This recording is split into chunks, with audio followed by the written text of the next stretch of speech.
Welcome back to another Ozzstar's Today's Fun Project. Today I've got a quick tip for you here, quick detailing tip.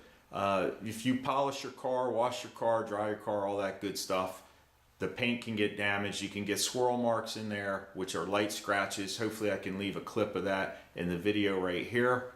But everybody's got these microfiber towels. They work awesome. They're relatively inexpensive nowadays. Now you get what you pay for. The more expensive ones are usually thicker and softer. They may even be borderless. You can see how this one's sewed on the edge here. But they're almost like fingers, these microfibers. So they polish well, they dry well, they clean well, they work well. They work on glass, in the house, in the car, all over the place. But the number one thing I see with my friends who polish their cars is they make one simple mistake to cause those fine swirl scratches in the paint, and that's that halo effect you get when you look down the side of a car in the sunlight. You probably have seen it. Some people don't even realize it's there, but usually that happens during the washing process, and it's from dirt or grime, not like dark dirt. It doesn't have to be that bad. It can be light dust even, and just wiping the towel over the paint finish dry.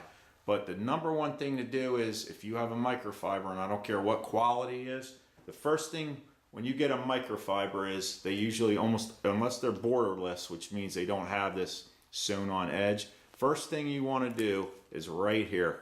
This is the biggest scratcher of any paint job, believe it or not. That little tag, just rip that sucker off and throw it away, because this thing, believe it or not, is like a piece of paper, will scratch the hell out of the paint.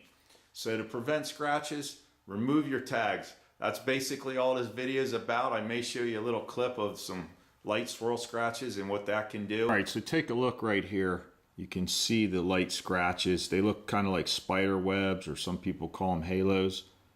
And I'm not saying just that tag causes a scratch. It's from improper washing and drying techniques, but you can kind of see those lines right there and exactly what I'm talking about. And that's what you want to avoid. This is going to need to be clay barred and polished, and those swirls and scratches will come out, but you want to prevent them if you can. All right, so that's my quick tip of the day. So just remember to remove those tags. They're almost as annoying as those ones you get on the back of your new t-shirt. So thanks for checking out the channel. Check out some of my automotive repair videos, Instagram, Ozzstar1, and I'll see you guys on the next one. Take it easy.